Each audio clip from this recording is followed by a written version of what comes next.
Hello everyone, welcome to IKTab. So let's start with the editorial discussion for 4th of March. Now, सबसे पहले हम समझते हैं कि आज हमें कौन कौन से editorial को डिस्कस करना है. देखिए, first of all will talk about the use of science and it's ethical dilemmas in Indian society. Indian society के अंदर जो साइंटिफिक टेम्पर है वो किस तरीके से डेवलप हुआ है या फिर डेवलप नहीं हो पा रहा है एंड उसके रीजन क्या क्या है उसके बारे में हम बात करेंगे.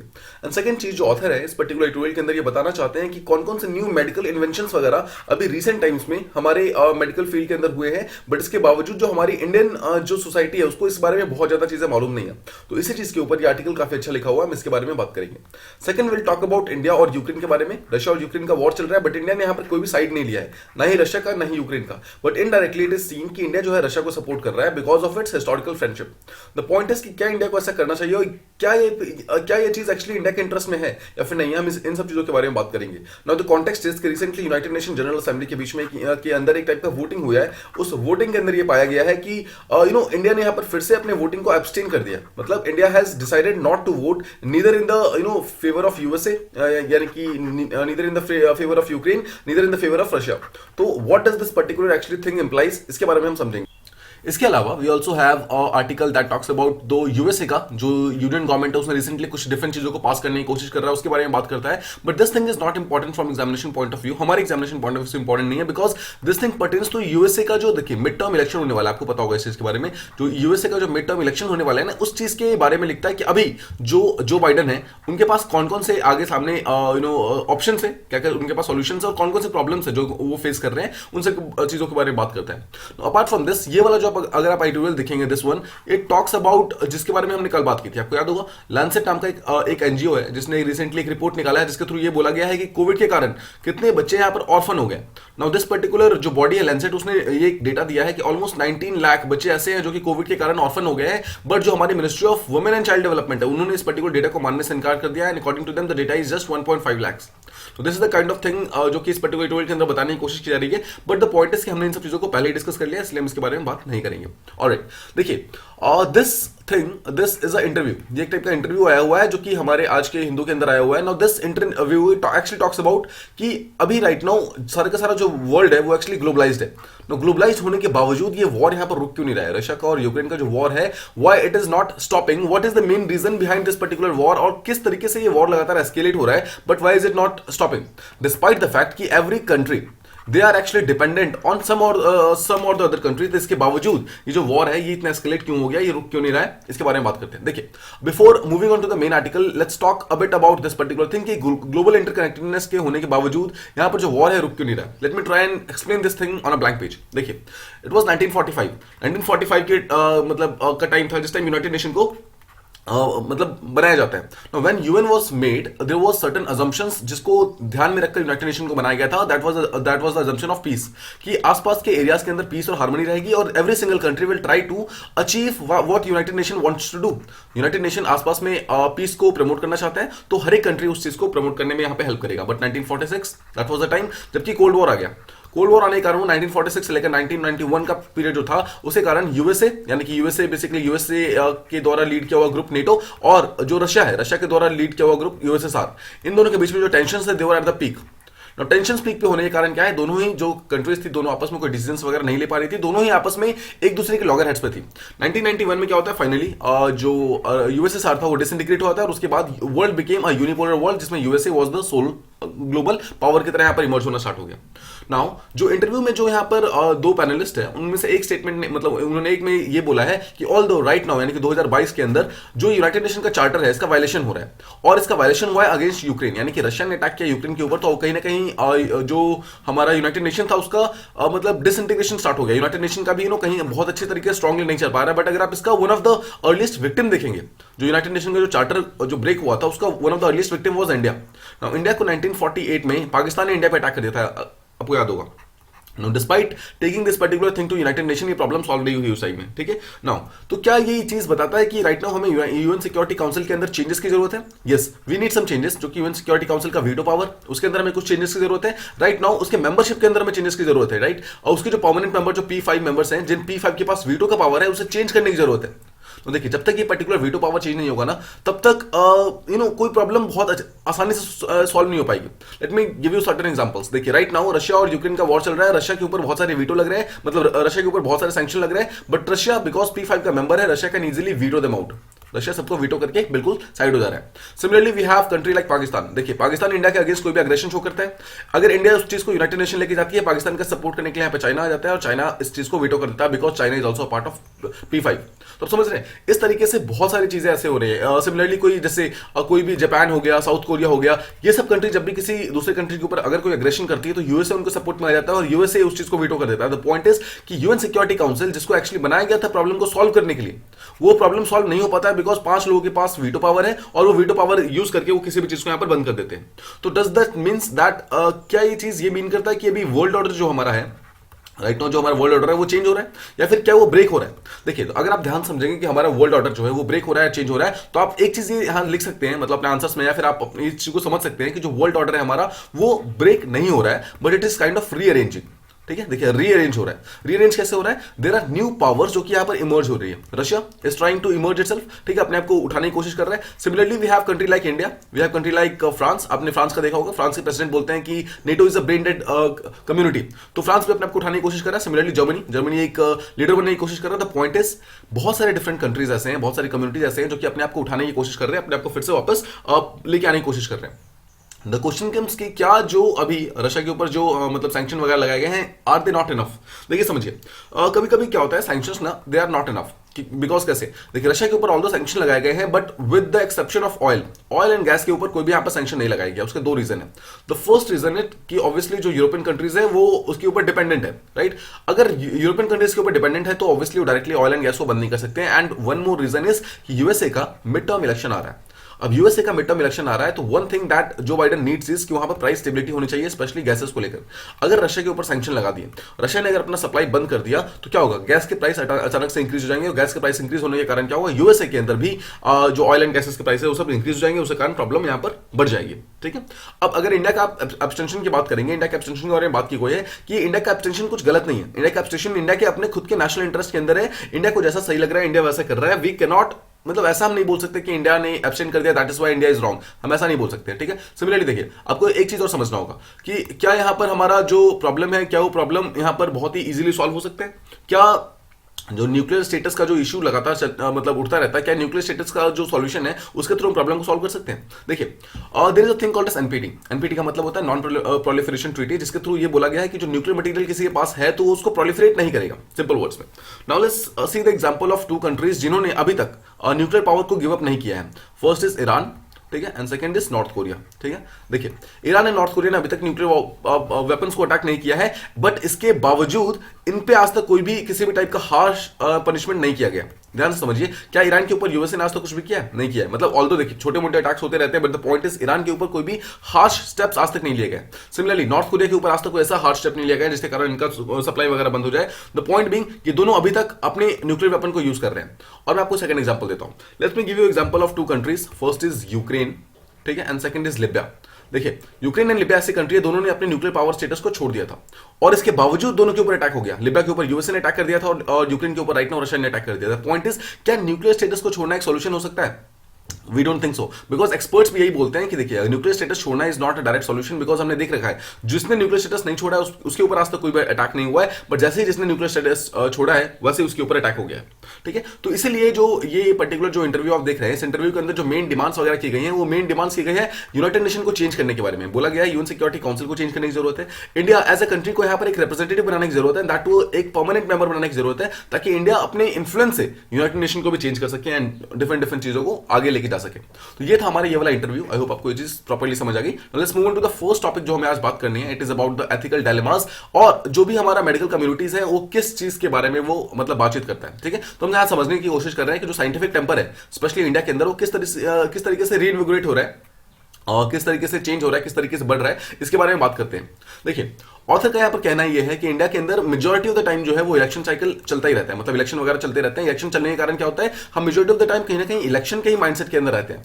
कभी ना कभी सेंट्रल का इलेक्शन चल रहा होगा, अगर सेंटर का खत्म होगा तो स्टेट का चलेगा। देखिए जैसे अभी जो 5 स्टेट का इलेक्शन चल रहा है उसमें से अभी right now all the 4 state से खत्म हो गया, बट यूपी का अभी भी चल रहा है, 6 स्टेट अभी रिसेंटली हुआ है, ठीक है। तो पॉइंट इज कि यूपी का खत्म हुआ, कुछ दिनों के बाद फिर से कोई 5 स्टेट के इलेक्शन आ जाएंगे, सिमिलरली फिर से 5 स्टेट के इलेक्शन आ जाएंगे। द पॉइंट इज ये इलेक्शन का साइकिल हमारे इंडिया के अंदर कभी खत्म ही नहीं होता है। उसके कारण हमारे सोसाइटी के अंदर कितने भी मॉडर्न साइंसेस को लेकर जितनी भी चीजें की एडवांसमेंट होती है, ऐसी चीजें जिसको लेकर के काफी ज्यादा रीइन्विगोरेशन होता है, मतलब काफी चीजें जो कि हमारे सोसाइटी के अंदर, ह्यूमैनिटी के अंदर आती है, उसके ऊपर हम बहुत ज्यादा डिस्कस नहीं कर पाते हैं एज अ इंडियन सोसाइटी।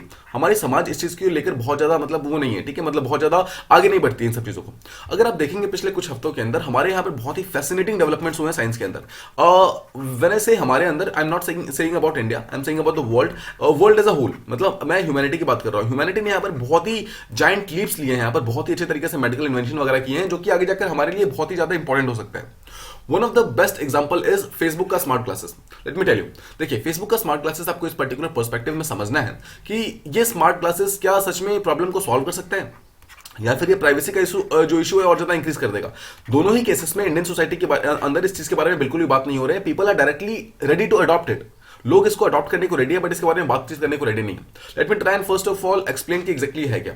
देखिए ये पर्टिकुलर जो फेसबुक है, फेसबुक ने मतलब फेसबुक आपको जानते हैं नेम चेंज हो गया, it is now Meta. Meta ने क्या किया, रेबैन नाम की जो कंपनी है, आपने रेबैन के बारे में सुना होगा, रेबैन इज अ ग्लास की कंपनी है, मतलब बेसिकली चश्मों की कंपनी है। तो रेबैन ने बेसिकली मतलब रेबैन के साथ दोनों ने लिंक किया यहाँ पर और आपस में मिलकर उन्होंने एक स्मार्ट ग्लासेस बनाया। तो दीज स्मार्ट ग्लासेस जो है इसको स्टोरीज बोलते हैं, बेसिकली स्टोरीज। नाउ स्टोरीज का सबसे बड़ा फीचर ये है कि वो वीडियो रिकॉर्ड कर सकता है चश्मे के through. Now let me try and show you this particular thing. इसी को देखिए, this is the kind of मतलब वो है जो चश्मा है जो रेबैन का है, ठीक है। और ये जो चीज देखा आप, चश्मे के ऊपर ही आपको डिफरेंट फीचर्स वगैरह मिल जाएंगे। इस चश्मे के फीचर के ऊपर ही you can see the map, ठीक है। Similarly you can take photos, third is you can record videos and all, ठीक है। Similarly apart from this you can navigate from one place to another. The fifth one is कि it is also very stylish, ठीक है। तो point is कि ये fashion plus technology दोनों को साथ में लेकर चलने वाला एक ऐसा ब्रांड बनाया गया रिसेंटली, जो कि दोनों ने साथ में मिलकर बनाया, मेटा और इसने बनाया साथ में। द पॉइंट इज कि ये सब तो ठीक है, बट अगर आप ध्यान से सोचिए तो आपको नहीं लगता कि बहुत ही ज्यादा प्राइवेसी का इशू क्रिएट कर देगा, जहां पर आसपास के जो आपके आसपास लोग हैं उनके परमिशन के बिना आप उनकी फोटोज ले सकते हैं, आप उनकी वीडियोज ले सकते हैं, and they will even not know it. Right now अगर कोई पर्टिकुलर पर्सन कहीं बाहर जाकर फोटो लेता है तो ही हैज एटलीस्ट एक कैमरा होता है या फिर उसके पास कोई फोन होता है। सो एक फोन से अगर कोई पर्टिकुलर पर्सन फोटो लेने की कोशिश कर रहा है तो सामने वाला पर्सन उसको मना कर सकता है, राइट। वो प्राइवेसी का एक टाइप का इन्फ्रिंजमेंट अगर हो रहा हो तो हम रोक सकते हैं उसे। द पॉइंट इज अगर कोई पर्टिकुलर पर्सन ग्लासेस पहन के, मतलब चश्मा पहन के, और वो भी ऐसा चश्मा जो कि देखने से पता ना चले कि वो मतलब एडवांस्ड ग्लासेस है, तो पॉइंट इज कैसे हम कोई पर्टिकुलर पर्सन अपनी प्राइवेसी को यहाँ पर मेंटेन कर सकते हैं। फर्स्ट ऑफ ऑल ये सबसे बहुत ही बड़ी चीज है। सेकंड चीज, ये एक बहुत ही एलिगेंट डिवाइस है जो कि बहुत ही हाई टेक्नोलॉजी और एक हाई फैशन दोनों को साथ में लेके चलती है। High technology through Facebook and high fashion through Ray-Ban, दोनों को साथ लेके चलती है। बट द पॉइंट इज कि जब इसको रिव्यू करने के लिए भेजा गया था, द क्वेश्चन वाज कि बहुत सारे रिव्यूअर ने बोला कि this is creepy as well as cool है तो ठीक है, मतलब अच्छी बात है, कूल है तो आप लेके आगे बढ़ सकते हो, फैशन के सेंस में काफी अच्छा है। बट लोगों की जो प्राइवेसी को जो इन्फ्रिंज कर रहा है directly, this is hell of a creepy. The point is कि इन सब के बावजूद इंडियन सोसाइटी के अंदर इस चीज के अंदर बात करने को कोई भी रेडी नहीं है। मतलब इंडियन सोसाइटी के अंदर हम इन सब चीजों के बारे में बात नहीं करते हैं, we directly adopt this particular type of things. आप देखेंगे कि बहुत सारी ऐसी चीजें जो कि इन्वेंट होती है, हम उसके डूज या फिर डोंट्स के बारे में बात नहीं करते हैं, हम डायरेक्टली उसको अडॉप्ट कर लेते हैं, इवन विदाउट आस्किंग क्वेश्चंस कि एग्जैक्टली प्राइवेसी के ऊपर से क्या इन्फ्रिंजमेंट होगा, क्या प्रॉब्लम्स होगी, हम इन सब चीजों के बारे में ज्यादा बात नहीं करते हैं, we directly adopt these things. But the point is कि देखिए ओवर टाइम क्या होता है, इंडियन सोसाइटी के अंदर बड़ी से बड़ी चीजें नॉर्मलाइज हो जाती हैं विदाउट इवन आस्किंग क्वेश्चंस। बाद में जब 2-3 साल के बाद जब प्रॉब्लम्स बढ़ती हैं, तब जाकर हम प्राइवेसी के ऊपर क्वेश्चंस वगैरह पूछना स्टार्ट करते हैं, और वही चीजें हम अपने आसपास की सोसाइटी के अंदर देखते भी हैं। बट राइट नाउ ऑथर के हिसाब से इलेक्शन साइकिल एक ऐसा सबसे बड़ा फैक्टर है जिसके थ्रू क्या होता है, हम इन मॉडर्न जो साइंसेस के जो डेवलपमेंट्स वगैरह है इसको हम बहुत ज्यादा क्वेश्चन नहीं कर पाते हैं, हम उसके बारे में बहुत ज्यादा अपडेटेड नहीं रह पाते हैं हमारी Indian society. Let's talk about this things. देखिए यहां पर बात की जाता है कि हर एक मॉडर्न जो मेडिकल साइंसेस के अंदर कोई भी इन्वेंशन होता है ना, उसके ऊपर कुछ एथिकल क्वेश्चंस होते हैं, और वो एथिकल क्वेश्चंस देखिए एथिकल क्वेश्चन उसके लिए होते हैं जो इन सब चीजों के अंदर इंटरेस्टेड होता है। द पॉइंट इज अगर इंडियन सोसाइटी इसके बारे में अगर इंटरेस्टेड ही नहीं है, मतलब अगर इंडियन सोसाइटी इन सब चीजों को शो ही नहीं कर रही है, तो फिर उसमें इंटरेस्टेड कैसे होगी, राइट। तो यहाँ पर जो हमारे ऑथर है वो यहाँ पर 3 डिफरेंट केसेस के बारे में बात करते हैं कि कौन कौन से केसेस अभी रिसेंटली मेडिकल साइंसेस के अंदर आए हैं और किस तरीके से वो हमारी ह्यूमैनिटी को इंपैक्ट कर रहे हैं, किस तरीके से हमारी ह्यूमैनिटी को चेंज कर रहे हैं. So he talks about medical sciences और specially in the field of xeno transplantation. First of all, what is xeno transplantation? Simple words में द यूसेज ऑफ एनिमल मतलब ऑर्गन्स, एनिमल के ऑर्गन्स का use in human bodies, that thing is called as xeno transplantation. ठीक है, simple words में. First example देखते हैं. First example हुआ न्यूयॉर्क के अंदर और सितंबर 2021 के अंदर, जहां पर एक सक्सेसफुल एक्सपेरिमेंट हुआ था. इस एक्सपेरिमेंट के अंदर क्या किया गया, जो वहां के मेडिकल टीम थे उनके पास एक ब्रेन डेड मतलब पीपल था, मतलब एक पर्सन था जो कि ब्रेन डेड हो चुका था, जिसकी डेथ हो चुकी थी. मतलब देयर इज अ पर्सन जिसकी डेथ हो चुकी है. ठीक है, and he is brain dead. अगर ब्रेन डेड था तो ऑब्वियसली उसके बॉडी के जितने भी सारे के सारे ऑर्गन्स थे उन्होंने काम करना बंद कर दिया था. Now what this medical team wanted to test was कि क्या इस पर्टिकुलर पर्सन के बॉडी के अंदर अगर हम एक एनिमल से किडनी निकाल के एक मतलब बेसिकली एनिमल से हम किडनी निकालें, उस किडनी को जीन को एडिट करें और उसके बाद उस पर्टिकुलर पर्सन के अंदर डालें, तो क्या ये पर्टिकुलर किडनी जो है मतलब जो एनिमल की किडनी है क्या उस ब्रेन डेड इंसान के अंदर काम कर सकता है? क्या उसका जो भी वेस्ट वगैरह है वो सब प्रोसेस कर सकता है? द पॉइंट इज कि they tried it and it was successful. It did. ठीक है, मतलब क्या था कि उन्होंने किडनी को एक एनिमल से मतलब एक एनिमल से किडनी निकाल के उसको जीन एडिट करके ह्यूमंस के लिए उसको बहुत ही बिल्कुल सक्सेसफुल बना लिया. Now this can be very very important because सिर्फ यूनाइटेड स्टेट्स की अगर बात करेंगे, देखिए we are not even talking about the whole world, we are talking just about one single nation. और सिर्फ एक नेशन के अंदर यहाँ पर more than 90,000 persons are waiting for their kidney transplantation. मतलब समझ रहे हैं, kidney is such a important thing कि इसके वेट के लिए मतलब इसके ट्रांसप्लांटेशन के लिए थाउजेंड्स एंड थाउजेंड्स ऑफ लोग यार वेटिंग. और यहाँ पर अगर हमने एक एनिमल की किडनी को यहाँ पर यूज करना स्टार्ट कर दिया है तो कहीं ना कहीं हमारे साइंटिफिक लीप के लिए एक बहुत बड़ा चीज हो सकता है. फर्स्ट चीज आप समझ गए, ये था हमारा फर्स्ट एक्सपेरिमेंट जो हुआ था. Now let's talk about the second one जो हमारे ऑथर बात करते हैं. इसके बारे में आपको याद होगा हमने बात की थी. It talks about the heart of an animal, university of Maryland, जहां पर 14 जनवरी 2022 को यानी कि इसी साल यहां पर क्या हुआ था, कुछ मेडिकल टीम ने एक पर्टिकुलर पर्सन के अंदर एक हार्ट ऑफ एन एनिमल डाला था. आपको याद है, पिग का हार्ट डाला था. वो जो पिग का हार्ट डाला था ना, वो एक रिप्लेसमेंट की तरह डाला था. एंड द पॉइंट इज कि इट हैज बीन सक्सेसफुल. अभी तक वो चीज वो पर्सन जो है बिल्कुल यहाँ पर मतलब सेफ है और बिल्कुल जिंदा है वो, और हर एक अपने नॉर्मल फंक्शंस को डे टू डे कर पा रहे हैं. द पॉइंट इज अगेन देखिए, पीछे हमने देखा कि हमने किडनी बना लिया एक एनिमल की हेल्प से, यानी कि वो एनिमल कौन सा था, पिग था. वो मतलब वो भी वहां पर पिग ही था. यहाँ पर सिमिलरली हमने एक हार्ट बना लिया अगेन एनिमल से, अगेन पिग से. ठीक है, तो हमने हार्ट भी बना लिया and this was also successful. तो जैसा आपको पता है कि किडनी वाले बहुत सारे लोग ऐसे हैं जो कि किडनी ट्रांसप्लांटेशन का वेट कर रहे हैं. सिमिलरली बहुत सारे लोग ऐसे भी हैं जो हार्ट ट्रांसप्लांटेशन का वेट कर रहे हैं. ठीक है, ये भी चीज यहाँ पर पूरी तरीके से एक्सेप्टेबल हो जाएगी, ये भी चीज यहाँ पर पूरी तरीके से आ जाएगी. थर्ड में जर्मनी के अंदर एक डॉक्टर, जर्मनी के अंदर एक डॉक्टर है and he is planning to develop a farm. वो एक अपनी फार्म करना चाहते हैं जिस फार्म के अंदर ही वांट्स टू कल्टीवेट जो जीएम ऑर्गन्स होते हैं ना, जेनेटिकली मॉडिफाइड ऑर्गन्स वगैरह होते हैं, उन सब चीजों को यहाँ पर वो कहीं ना कहीं कल्टीवेट करना चाहते हैं. मतलब what he wants to do is he wants to take a particular animal, उसके बॉडी से एक पर्टिकुलर जीन को निकालना है और उस जीन को यहाँ पर एक अलग अलग ऑर्गन डेवलप करके एक पर्टिकुलर लैब के अंदर रखना है. देखिए, फार्म का मतलब यहाँ पर फार्म नहीं है, ऑब्वियसली फार्म का मतलब यहाँ पे लैब है. तो इस लैब के अंदर बहुत सारे डिफरेंट एनिमल्स के जो ऑर्गन्स वगैरह है उन सबको रखना है. नाउ देयर आर सिर्फ जर्मनी के अगर आप अंदर देखेंगे तो ओवरऑल अगर आप ऑर्गन ट्रांसप्लांटेशन की बात करेंगे तो मोर देन 8500 पेशेंट्स अभी राइट नाउ वेट कर रहे हैं. So we saw 3 different things. One we saw kidney, one we saw heart and one we saw different organs. इन तीनों के ही ट्रांसप्लांटेशन पिछले 4 हफ्तों के अंदर मतलब 4 वीक्स के अंदर तीनों में ही हमारे मेडिकल जो मेडिकल फील्ड है, हमारे वर्ल्ड का मेडिकल फील्ड है, ह्यूमैनिटी का जो मेडिकल फील्ड है, उन्होंने कहीं ना कहीं सक्सेस प्राप्त कर लिया है. The point is how big this achievement is. Now, second question is, देखिए ये हमें पता है कि this is a very very big achievement. The question is कि how many from our Indian society, how many from our Indian community know about this particular thing? I don't think many. आप UPSC की preparation कर रहे हैं तो हम देखिए, हम यूपीएससी की प्रिपरेशन कर रहे हैं, उसके बावजूद we know just one out of these 3. हमने आई गेस सिर्फ वो सेकंड वाला सुना हुआ था, इसके अलावा बाकी दोनों हमने भी नहीं सुने हुए थे. पॉइंट इज कि इंडियन सोसाइटी के एक नॉर्मल पर्सन जो कि अपने common day to day function में करता है, आपको लगता है कि उन सब चीजों मतलब उन सब लोगों को इसके बारे में पता होगा? We don't think so, right? अब देखिए, let's talk about something else. यहाँ पर एक चीज आपको समझना है कि जो तीनों ही यहाँ पर जो ऑर्गन्स यहाँ पर ट्रांसप्लांटेशन की बात की गई है, तीनों के अंदर पिग की बात की जाती है. देखिए, पिग एक ऐसा एनिमल है जो कि right now currently best suited है फॉर ह्यूमंस. आपको ध्यान रखना है, अगर राइट नाउ जितने भी एनिमल्स वगैरह प्रेजेंट है जिससे हम ऑर्गन्स वगैरह लेते हैं, उसमें से अगर एक एनिमल आपको चूज करना हो जो कि ह्यूमंस के लिए सबसे ज्यादा सूटेड है, that is actually pig. Now human society में कुछ भी चीज करने से पहले आपको कुछ एथिकल क्वेश्चंस के आंसर करने होंगे. क्वेश्चन कम्स कि क्या हमें इन सब चीजों को डिस्कस करना जरूरी है या फिर हमें सिंपली ऐसा प्रिटेंड करना चाहिए कि ये सब यहाँ पर है ही नहीं. मतलब क्या है, देखिए पिग से लेकर हम ट्रांसप्लांटेशन कर रहे हैं, बट आप जानते हैं कि पिग जो है एक एक कहीं ना कहीं रिलीजियस अफिनिटी से जुड़ा हुआ है। जैसे कि मुस्लिम्स इसको हराम मानते हैं, ज्यूश इसको हराम मानते हैं। द पॉइंट इज कि वो सब इसको एक्सेप्ट नहीं करते हैं। तो क्या हम देखिए पिग को यूज करके, अगर आप पिग के ऑर्गन को यूज करके हम डिफरेंट चीजें बना भी पा रहे हैं, तो क्या हमें इस चीज को डिस्कस करना भी चाहिए एक ऐसे कम्युनिटी के अंदर, मतलब एक ऐसे नेशन के अंदर जहां पर मुस्लिम्स एंड ज्यूस रहते हैं, कहीं उनकी भावनाओं को ठेस ना पहुंचा दे हम, राइट। इन सब चीजों को सोचकर ऑथर पहला चीज ये बोलते हैं कि क्या हमें इन सब चीजों को डिस्कस करना भी चाहिए, या फिर हम सिंपली प्रिटेंड कर ले कि ये सब यहाँ पर है ही नहीं। सेकेंड चीज, क्या ये पर्टिकुलर जो फायदा हो रहा है वो सिर्फ उस इंडिविजुअल को हो रहा है जो कि जिसको वो पर्टिकुलर मतलब ऑर्गन मिल रहा है, या फिर ये पूरी कम्युनिटी के लिए कहीं ना कहीं बहुत बड़ा फायदा है, राइट। ये चीज सेकंड क्वेश्चन हो गया। थर्ड इज कि जो हमारा फंडामेंटल ड्यूटी है उसके अंदर एक आर्टिकल 51A है। That article 51A talks about the scientific temper को डेवलप करने की बात करता है, टू डेवलप साइंटिफिक टेम्पर। तो this particular phrase to develop scientific temper actually mean करता है कि किस तरीके से हम अपने साइंटिफिक जो इंक्विजिटनेस है, मतलब क्यूरियोसिटी है, उसको हम कैसे इंक्रीज कर सकते हैं। तो क्वेश्चन कम्स कि क्या हमें अपने साइंटिफिक टेम्पर को डेवलप करने के लिए इन सब चीजों के बारे में बात करना जरूरी है, या फिर हम सिंपली इनको इग्नोर कर सकते हैं। This are kind of ethical question जो कि हमारे इंडिया के आसपास में चीजों में चलता है। Now let's talk about some objections कि ये जो डिफरेंट जो मेडिकल फ्रेटर्निटीज ने जो एक्सपेरिमेंट वगैरह किए हैं उसके अगेंस्ट ऑब्जेक्शन कौन कौन कर रहा है।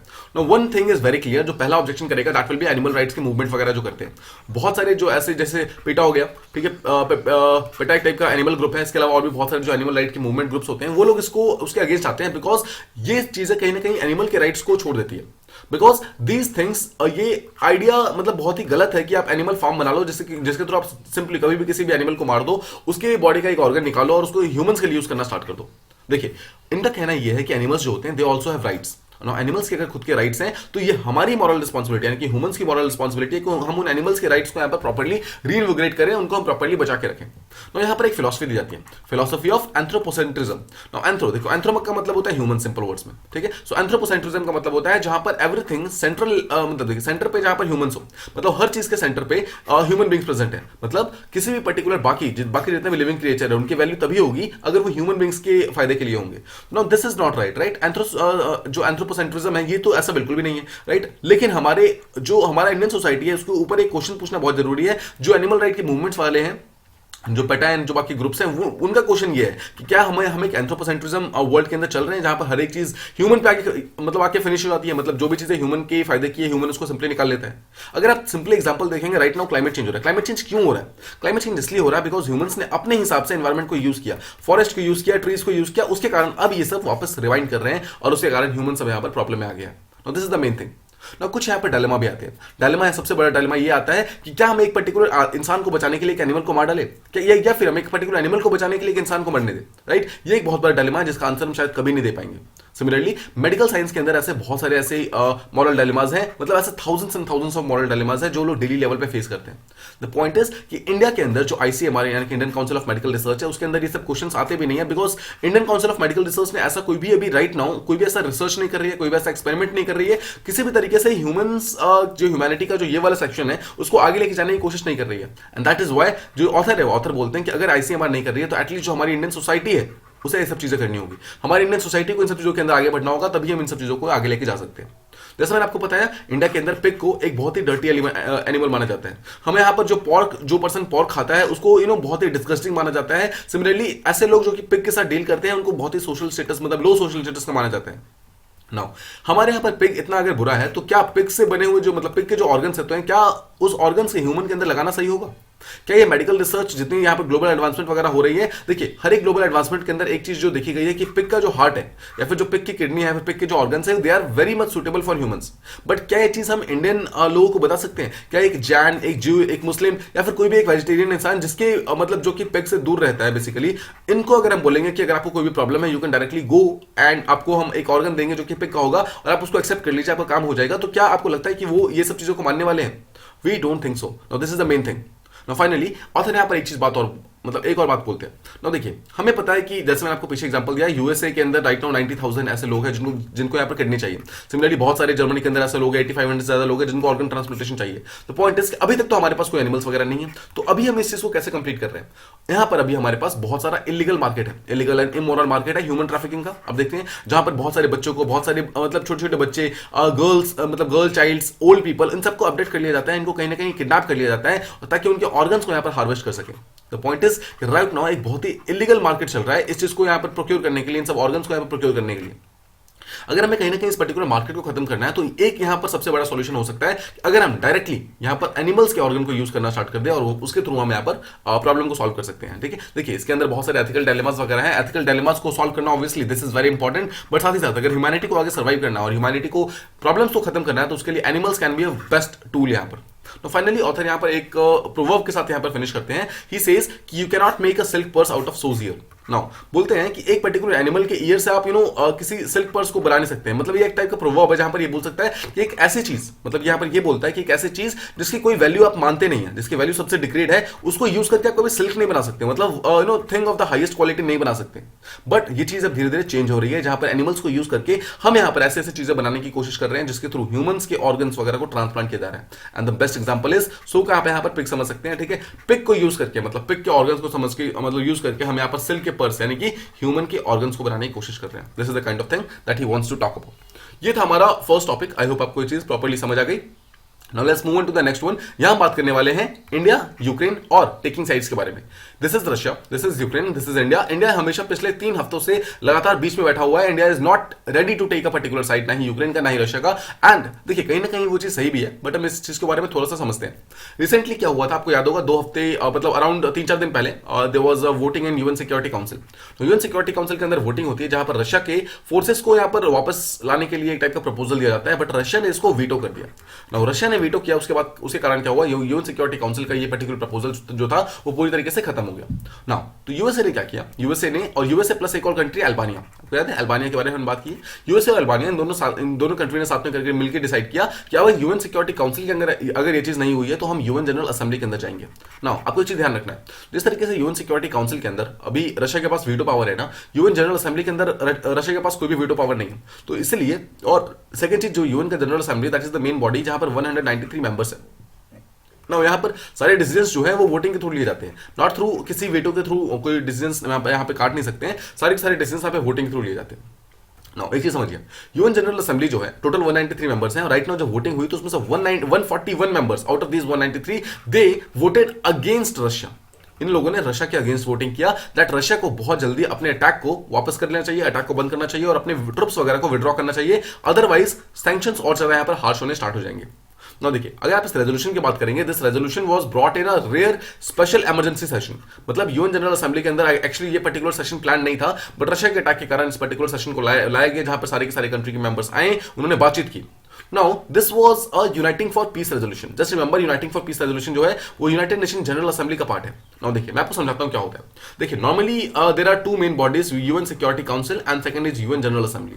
नाउ इसमें से यूएन जनरल असेंबली जो है ना वो बिल्कुल भी मतलब किसी काम का नहीं है, बिकॉज इसके रेजोल्यूशंस बाइंडिंग नहीं है। ठीक है, ध्यान रखना, यूएन सिक्योरिटी काउंसिल की जो रेजोल्यूशन है वो बाइंडिंग है, बट यूएन जनरल असेंबली की जो रेजोल्यूशंस वगैरह होते हैं वो बाइंडिंग नहीं होते हैं। Just understand one thing, UN security council के अंदर देयर आर 5 कंट्रीज, जैसे P5 बोलते हैं, उनके पास वीटो पावर होती है।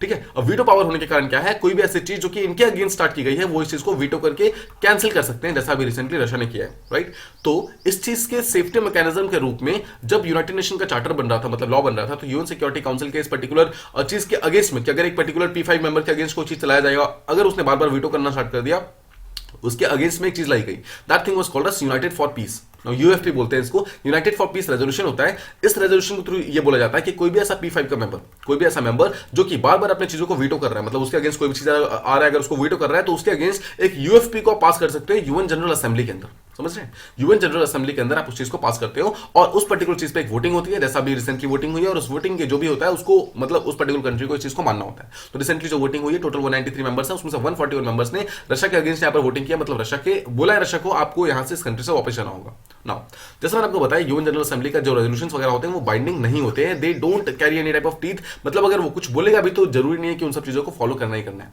लेकिन still it represents a common stand. एक कॉमन स्टैंड शो करता है 193 कंट्रीज का कि ये वो लोग किस तरीके से मतलब देख रहे हैं, जिसमें से 141 कंट्री यहां पर रशिया के अगेंस्ट है। इसका मतलब क्या है, कहीं ना कहीं ये लोग रशिया को आइसोलेट कर रहे हैं ग्लोबल स्टेज से, मतलब कि रशिया को उन्होंने साइड करना स्टार्ट कर दिया।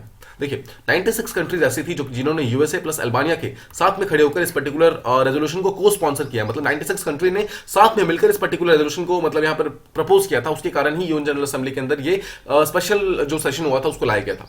नाउ एज एक्सपेक्टेड रशिया ने इस पर्टिकुलर चीज को रिजेक्ट कर दिया। रशिया ने ये बोला कि सबका सब पॉलिटिकल वोट है, जहां पर यूएसए और यूरोपियन कंट्री जो है बाकी सब कंट्री को यहां पर कहीं ना कहीं फोर्स कर रही है ये डिसीजन लेने के लिए।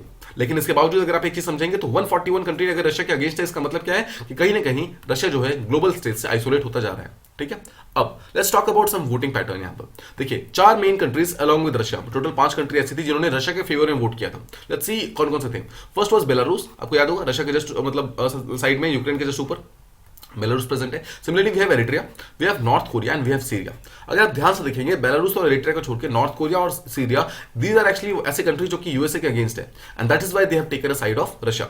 Now let me show you this particular thing. इसमें आपको ध्यान से देखिए this is Russia, this is Ukraine, this is Ukraine के जस्ट ऊपर बेलारूस। फर्स्ट कंट्री पे यहाँ पे बेलारूस हो गया। सेकंड रशिया के यहाँ पर जो यहाँ पर रशिया है उसके नीचे आइए, यहाँ पे ये हो गया आपका टर्की हो गया। ठीक है, उसके जस्ट नीचे आइए, this particular country is called Syria. ठीक है, सीरिया, तो इसने भी यहाँ मना किया। Similarly come to African nation, African nation जो छोटा सा नेशन है एरिट्रिया, यहाँ पर ये एरिट्रिया, एंड फोर्थ इज यहाँ पे नॉर्थ कोरिया जो कि साउथ कोरिया के जस्ट ऊपर वाले पार्ट में प्रेजेंट है। इन चारों कंट्री ऐसे हैं जो चारों कंट्री ने यहाँ पर मना कर दिया है कि हम रशिया के अगेंस्ट नहीं जाएंगे, and they have actually favoured Russia. Similarly, 35 countries, including India, they have abstained. abstain कर दिया मतलब उन्होंने वोटिंग नहीं की है, उन्होंने कोई भी साइड नहीं लिया है, ना ही ये ना ही वो। अब देख सकते हैं दिस इज इंडिया, इंडिया ने यहाँ पर कोई भी साइड वगैरह यहाँ पर नहीं लिया है। सिमिलरली चाइना ने यहाँ पर कोई भी साइड नहीं लिया है, मंगोलिया ने कोई साइड नहीं लिया है, कजाकिस्तान ने कोई साइड नहीं लिया है। ऐसे बहुत सारी टोटल 35 कंट्रीज ऐसी हैं जिन्होंने कोई भी साइड यहाँ पर नहीं लिया है। ठीक है, now the important thing that comes here is कि जो इंडिया का एब्सटेंशन है that was not a surprise. हम सबको पता था कि इंडिया यहाँ पर एब्सटेंट करने वाले हैं, बट इसके बावजूद जो बहुत सारी वेस्टर्न कंट्रीज हैं वो इससे बहुत ज्यादा डिसअपॉइंटेड है। डिसअपॉइंटेड इसलिए है बिकॉज देखिए वो काफी दिनों से कोशिश कर रहे हैं कि जो इंडिया की पोजीशन वगैरह है ना उसको शिफ्ट करना है कुछ इस तरीके से कि इंडिया जो है मान जाए और रशिया के अगेंस्ट बोलना स्टार्ट कर दे, ताकि रशिया के ऊपर प्रेशर और ज्यादा पड़े। बिकॉज देखिए रशिया को अभी राइट नाउ जो दो कंट्री जो सबसे ज्यादा सपोर्ट कर रही है, one is India, one is China. India और चाइना के होने के कारण रशिया यहाँ पर स्ट्रॉन्ग स्टेप्स ले पा रहा है, बट जिस दिन रशिया और मतलब इंडिया और चाइना दोनों ने यहाँ पर इसका सपोर्ट छोड़ दिया तो कहीं ना कहीं रशिया बचा खुचा जो इसके पास जो ग्लोबल सपोर्ट है ना वो भी खत्म हो जाएगा। दैट इज व्हाई रशिया भी चाहता है कि इंडिया उसके साथ रहे, चाइना उसके साथ रहे। एंड सिमिलरली जो वेस्टर्न कंट्रीज है उनका मानना यह है कि जल्दी से इंडिया और चाइना को रशिया से आपको दूर करना होगा। नाउ अगर आप इंडिया की पोजीशन को देखेंगे पिछले कुछ हफ्तों के अंदर, पिछले 3 हफ्तों के लिए अंदर इंडिया ने 3 डिफरेंट वोट्स के ऊपर एब्सटेंड कर दिया है। मतलब रशिया के अगेंस्ट टोटल 3 वोट साइन मतलब पास हुए हैं पिछले कुछ हफ्तों के अंदर, और तीनों ही वोट को इंडिया ने एब्सटेंड कर दिया। मतलब तीनों में ही ना ही हाँ बोला ना ही ना बोला। First was at UN security council, आपको याद होगा कुछ दिनों पहले हमने बात की थी, यूएन सिक्योरिटी काउंसिल के अंदर रिसेंटली एक वोटिंग हुई थी, उस चीज को इंडिया ने एब्सटेंड कर दिया, मतलब मानने से मना कर दिया। सेकंड चीज there was a voting at UN human rights council, again India ने एब्सटेंड कर दिया, मतलब इंडिया ने वोटिंग नहीं की। And similarly there was a voting at जो इंटरनेशनल एटॉमिक एनर्जी एजेंसी है, वहां पर भी एक वोटिंग हुई थी, वहां पर भी इंडिया ने वोटिंग करने से मना कर दिया, एब्सटेंड कर दिया। तो आपको याद है यूएन सिक्योरिटी काउंसिल की तो इसलिए हुई थी बिकॉज उसने यूक्रेन के ऊपर अटैक किया हुआ है। सिमिलरली वहां पर सिविलियन राइट्स को बहुत ज्यादा इन्फ्लुएंस किया जा रहा है, इसलिए यूएन ह्यूमन राइट्स काउंसिल के अंदर उसके यहाँ वोटिंग हुई थी, उसको भी इंडिया ने मानने से मना कर दिया। बेसिकली मानने से इन द सेंस कि वोटिंग करने से मना कर दिया। एंड थर्ड चीज आपको याद होगा यूक्रेन के अंदर there is a place called as Chernobyl. Chernobyl जो है वहां पर एक बहुत ही important nuclear power plant present है, और ये जो न्यूक्लियर पावर प्लांट है ना उसको रशिया ने अपने कैप्चर के अंदर कर लिया था। तो इसलिए जो इंटरनेशनल एटॉमिक एनर्जी एजेंसी थी वहां पर भी एक क्रिटिसाइज किया गया था रशिया को, बट इसके अगेंस्ट भी इंडिया ने एब्सटेन कर दिया। मतलब इंडिया ने यहाँ पर भी रशिया के अगेंस्ट कुछ भी नहीं बोला। नाउ इंडिया ने जो अपना एक्सप्लेनेशन ऑफ वोट दिया, देखिए हर एक पर्सन को, हर एक कंट्री को अपना अपना वोट को एक्सप्लेन करना होता है। तो जब वोट एक्सप्लेनेशन दिया ना तो इंडिया ने ये बोला है कि हम डायलॉग की मतलब कॉलिंग करते हैं, मतलब हम चाहते हैं कि डिप्लोमेटिक तरीके से प्रॉब्लम को सॉल्व किया जाए, ना कि हम किसी भी तरीके का जो हथियार वगैरह है उसको यहाँ पर लेके आगे चले। हम किसी तरीके से अगर इस प्रॉब्लम को डिप्लोमेटिक तरीके से बातचीत करके नेगोशिएटिंग टेबल के ऊपर सॉल्व कर सके then that will be very very good. लेकिन यहां पर इंडिया ने अपने कुछ स्टांसेस चेंज किए। फर्स्ट स्टांस जो चेंज किया, देखिए पहले इंडिया बोलता था कि ये रशिया का लेजिटिमेट सिक्योरिटी इंटरेस्ट है, मतलब ये बिल्कुल लीगल है, ये रशिया मतलब जो रशिया ने जो यूक्रेन के ऊपर आसपास के कंट्री के ऊपर जो भी क्लेम करता है वो बिल्कुल लीगल है, उसके अगेंस्ट हम नहीं जाएंगे, ऐसा पहले इंडिया बोलता था। बट इंडिया ने इस चीज को चेंज कर दिया। इंडिया ने बोला अब हम बाकी कंट्री के जो टेरिटोरियल सॉवरेनिटी है स्पेशली यूक्रेन की उसको भी हम सपोर्ट कर रहे हैं, तो हम रशिया को चाहते हैं कि रशिया स्टैंड डाउन करे। देखिए वो समझना है, इंडिया ने यहाँ पर रशिया को डायरेक्टली सपोर्ट नहीं किया है, डायरेक्टली नॉन सपोर्ट भी नहीं किया है। द पॉइंट इज कि रशिया ने पर देखिए सपोर्ट किस तरीके से किया है, इनडायरेक्ट तरीके से। रशिया सपोर्ट शो करने का इनडायरेक्ट तरीका होता है कि रशिया के अगेंस्ट उसने एब्सटेंट कर दिया वोटिंग में, मतलब वो नहीं किया है। बट नॉन सपोर्ट शो करने का भी तरीका ये हुआ है कि इंडिया ने उसको बहुत सारे लेटर्स लिखे हैं, बहुत सारे ऐसे ईमेल्स वगैरह लिखे हैं जिसके थ्रू रशिया को ये बोला गया इंडिया के द्वारा कि आप प्लीज जल्दी से इस पर्टिकुलर वॉर को डीएस्केलेट कीजिए, प्रॉब्लम को सॉल्व कीजिए। ठीक है, तो दोनों ही तरीके से इंडिया इनडायरेक्टली खेल रहा है यहाँ पर, and that is very very good because यहाँ पर कोई ऐसी कंट्री होनी चाहिए जो कि डिप्लोमेटिकली प्रॉब्लम को सॉल्व करने की कोशिश करे, because war is not a solution and war can never be a solution. Similarly India ने यूक्रेन की हेल्प करने के लिए इंडिया ने यहां पर ह्यूमैनिटेरियन एड वगैरह भेजा है, काफी सारा खाना, फूड सप्लाई, मेडिसिन, ये सब वहां पर प्रोवाइड किया गया है ताकि यूक्रेन के अंदर ऐसे लोग जो कि इंडियंस हैं और ऐसे लोग जो कि यूक्रेनियंस हैं हर एक को वहां पर सपोर्ट मिल सके। नाउ एक चीज आपको समझना होगा, जैसे जैसे कॉन्फ्लिक्ट आगे बढ़ रहा है, जैसे जैसे रशिया और यूक्रेन का प्रॉब्लम है आगे बढ़ रहा है, वैसे वैसे ग्लोबल कम्युनिटी जो है कहीं ना कहीं अपना डिसअप्रूवल और ज्यादा इंक्रीज कर रही है। और इसके कारण इंडिया, देखिए इंडिया जो लगातार एब्सेंटेनिस्ट बन रहा है ना, यहाँ पर इंडिया लगातार हर चीजों के अंदर जो एब्सटेंट कर रहा है वो कहीं ना कहीं इंडिया को आगे जाकर प्रॉब्लम क्रिएट कर सकता है। बिकॉज इंडिया का जो अपना सॉफ्ट पावर का क्वेश्चन है ना, वो दिक्कत होनी स्टार्ट हो जाएगी। ठीक है, तो इस चीजों के ऊपर इंडिया को इस प्रॉब्लम को सॉल्व करने की कोशिश करनी है एंड शॉर्ट टर्म के अंदर इस जो भी प्रॉब्लम वगैरह है उसको किस तरीके से डील कर सकते हैं, नेगोशिएटिंग टेबल के अंदर कैसे रशिया और यूक्रेन दोनों को लेकर आ सकते हैं, इस चीज के बारे में हमें बात करनी होगी। Now similarly government of India ने ये बोला है कि हमें दोनों ही कंट्री के साथ, यानी कि यूक्रेन और रशिया दोनों के साथ ही अच्छे जो टर्म्स है, मतलब गुड रिलेशनशिप है, उसको संभाल के रखना होगा। बिकॉज इंडिया का मेन फोकस क्या है? इंडिया का मेन फोकस है कि जितने भी इंडियंस वहां पर फंसे हुए हैं उन सबको सेफली एग्जिट कराना है, उन सबको यहाँ पर प्रॉपर्ली बाहर निकालना है यूक्रेन से और उनको प्रॉपर्ली सेफली इंडिया लेकर आना है। बिकॉज वहां पर कॉन्फ्लिक्ट जोन आपको मतलब मालूम है बढ़ता जा रहा है। There has been one Indian who has been killed because of shelling. ठीक है, जस्ट रिमेंबर दिस। इंडिया का एक पर्सन है जो कि यूक्रेन के अंदर जिसकी डेथ हो गई है because of shelling, and there has been another person, एक और स्टूडेंट था इंडिया का जिसकी वहां पर एक और की डेथ हो गई है due to some different type of problems. देख रहे वहां पर प्रॉब्लम इतनी ज्यादा बढ़ गई है। देखिए this death was not due to shelling but this was due to non hospitalisation. Now इतना ज्यादा वॉर का सिचुएशन बन गया है कि जितने भी हॉस्पिटल्स वगैरह हैं वो सब वहां पर बंद हो गए हैं यूक्रेन के अंदर। उसके कारण देखिए war is not the only thing जो कि गोलियों से या फिर शेल से या फिर एम्यूनिशन से मारता है लोगों को। द पॉइंट इज उसके कारण जितने भी हॉस्पिटल सप्लाईज हैं, जितने भी फूड के सप्लाईज है, वो सभी बंद हो जाते हैं ना। उसके कारण कहीं ना कहीं हंगर बढ़ जाता है। जो जैसे सपोज किसी एक पर्टिकुलर पर्सन को अगर हॉस्पिटल जाना है, कोई ऐसा डिजीज है जो कि बहुत ही इजीली सॉल्व हो सकता था बट बिकॉज ऑफ नॉन मतलब अटेंडेंस ऑफ हॉस्पिटल्स, मतलब डॉक्टर ना होने के कारण वो चीजें वहां पर अटेंड नहीं हो रही है, राइट। इन सब के कारण भी प्रॉब्लम काफी ज्यादा बढ़ जाती है। Now one thing that you must remember is कि इंडिया यहाँ पर अपने सिर्फ खुद के बारे में नहीं सोच सकता, इंडिया अपने बारे में सिर्फ नहीं सोच रहा है। Actually India is trying to follow the principle of Vasudhaiva कुटुंबकम।